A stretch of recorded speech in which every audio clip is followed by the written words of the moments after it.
what is your impression of President Obama? It's really unfortunate that President Obama hasn't used his extremely high popularity to get some of these more controversial bills passed. And most of the issues also, he's done an about-face with regards to supporting them.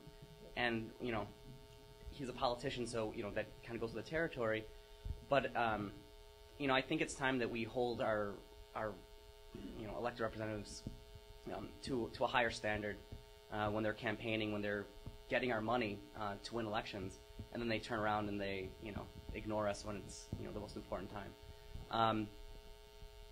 I have a feeling that he's going to do better on our issues.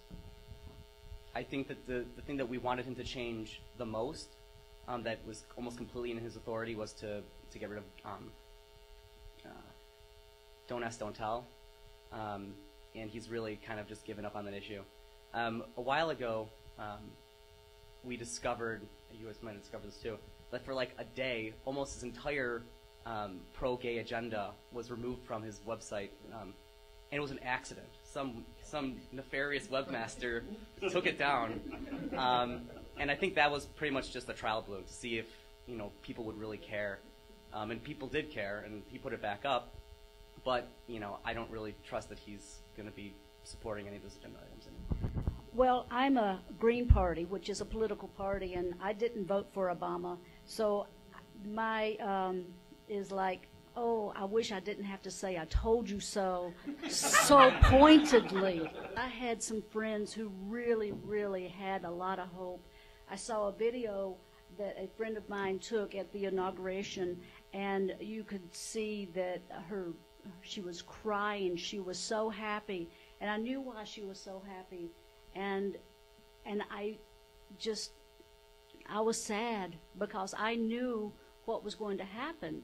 They have proven themselves time and time and time again. And that's why I became a member of the Green Party.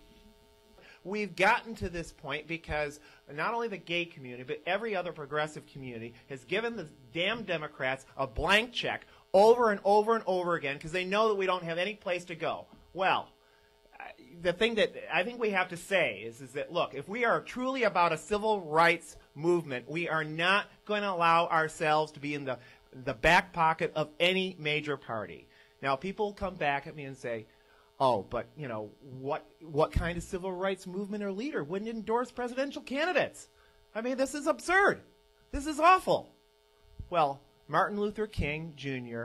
must not have been very much of a civil rights leader because he never endorsed a presidential candidate. He actually played the two parties off against each other. And when the Dems were courting the Dixiecrats, he went and met with Vice President Richard Nixon.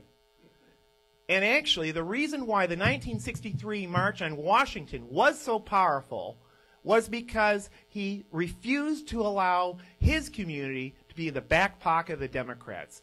JFK tried to get him to call off that march over and over again, and they basically sent the message, look, if you don't get with the civil rights program, this is going to be a march against the White House. And that's why the 1963 march was so impressive. That's why you had the sweeping wave of civil rights legislation that came in its wake, and we really need that in the LGBT community right now. We haven't gotten squat out of either party at the national level. And if we're going to get it, it's going to be because we demand it and we don't allow ourselves to be at the service of this or that party.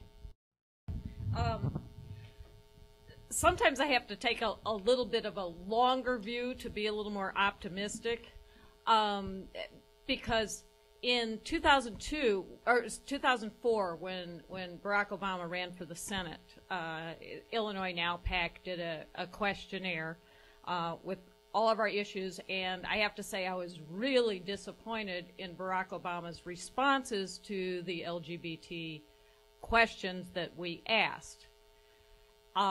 Over the course of the last few years, particularly the presidential campaign, he went from in 2004 clearly opposing the repeal of DOMA, and now he's at least verbally saying, even though he's not doing anything, he at least changed that position.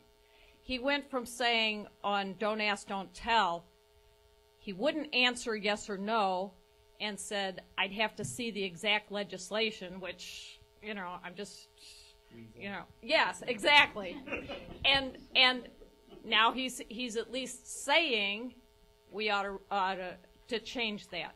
So where I'm going with this is that we can change him. He can be pushed, but it's incumbent on us as activists to make sure that we are always in his face, holding his feet to the fire. Otherwise, these issues will not get addressed by him. We have to be there saying, this is important, you have to do it, you promised it, we expect it, it's got to happen. Thank everybody who came. I hope you enjoyed it, and watch us on YouTube and get the word out. Thank you.